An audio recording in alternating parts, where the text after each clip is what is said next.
Good evening, sir. Can I help you? Yes, I have a single room booked for tonight and tomorrow night. The name is Henderson. Henderson. Oh, yes, here you are. You are in room 344, that's on the beach side, so you should have a nice sea view. Oh, that's nice. I have a lot of work to do, but I will have time to enjoy the view, I'm sure. Here is your key card. You know how to use it, don't you? Oh yes, do I have to give it back to you on Tuesday morning? No, that's not necessary. It will only work until Thursday noon, which is our checking out time anyway.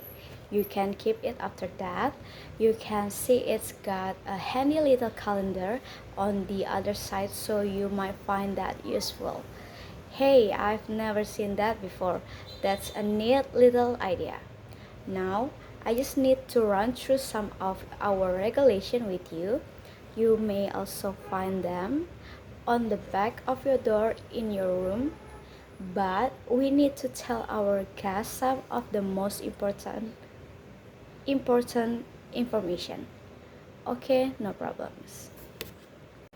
Now I've already told you about the key card. Let's see, the fire exit is at the north end of the corridor, so that is to the right as you come out of your room 344. Follow the green sign on the corridor walls. The restaurant you can see behind you, that's open from 7 in the morning until midnight. How do I get an external line from my room? Oh, good question. You will find all the information you need on a plastic card next to the phone. Just dial 1 to speak to the hotel switchboard, or 1 followed by a room number to ring another room directly. If you ring 9 and wait for a dial tone, that puts you onto an external line. Okay, is there anything else? As I said before, checkout time is midday. If you have any complaints, please come directly to me, Jennifer, or to my husband, Gary. We hope you have a great stay here at the Strands. Do you need some help with your bags, Mr. Henderson? No, it's fine. Just this small briefcase. Thanks very much for your help. Bye for now. Have a nice evening. Part 2. 1. What is the purpose of David Hopkins program, and what segments are introduced at the beginning? It is a film review program. It introduces a film festival report, an interview with a screenwriter, and a discussion with two critics. 2. What is the main storyline of the film Helter Skelter? It tells the story of a university student who will believe he hears Charles Manson's voice in his head.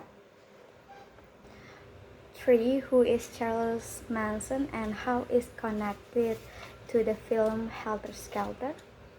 Charles was a famous killer from 1960s. He is connected because the main character claims to hear his voice. And 4. How does the comedy in Helter Skelter attempt to entertain the audience? It uses situational comedy, physical humor, and misunderstanding to create funny moments. What are Jonathan and Sally's main criticism of Helter Skelter?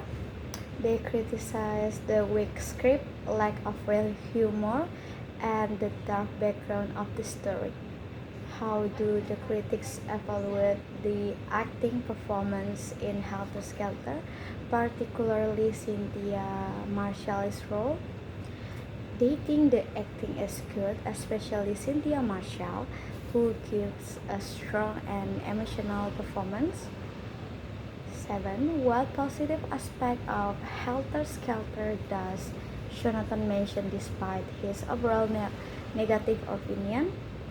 He praised the cinematography and the beautiful natural scenery in the film. What is the basic plot of the film Time Out? It is about a man who lost his job, meets an old friend, and becomes involved in a story that leads to a kidnapping case. And why do Jonathan and Sally consider Time Out a successful thriller? Because it is full of suspense, has many plot twists, and keeps the audience guessing until the end. 10. Who are the key contributors, director, writer, actor mentioned in Time Out, and what are their notable contributions? Oscar de la Pena directs with a fresh style, and Joyce Cook adapts the story, and Greg Bailey and Pedro Martin stand out with an excellent performance. Part 3. Why did Baby Caterpillar decide to go to sleep, and where did she make her resting place? Baby Caterpillar decided to go to sleep because she was very tired after traveling and could not play as fast as the leaf. She made her resting place in a cozy spot among the branches. How did Baby Caterpillar prepare herself before going to sleep? She prepared herself by making a soft silky blanket and wrapping herself inside it like a cradle before falling asleep. What did Jack Frost and King Winter do when they found the caterpillar's cradle?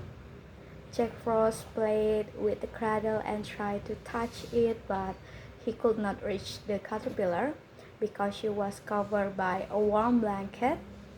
And King Winter gently rocked the cradle and covered everything with snow, telling her to sleep.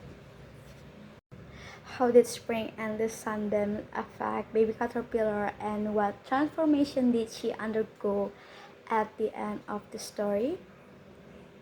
Spring and the Sunbeams made Baby Caterpillar warm and woke her up.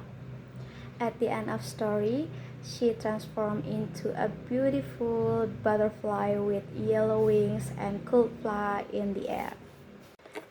5. Make a knot. So the story tells about a baby caterpillar who feels tired after a long summer and cannot keep up with the leaf. She decided to rest and makes a soft silky cradle among the branches. And during winter, Jack Frost plays around her cradle but cannot warm her, while King Winter gently protects her with snow. When spring arrives, the sunbeams warm her and wake her up. Finally, she comes out of her cradle and transforms into a beautiful yellow butterfly, flying freely in the spring air.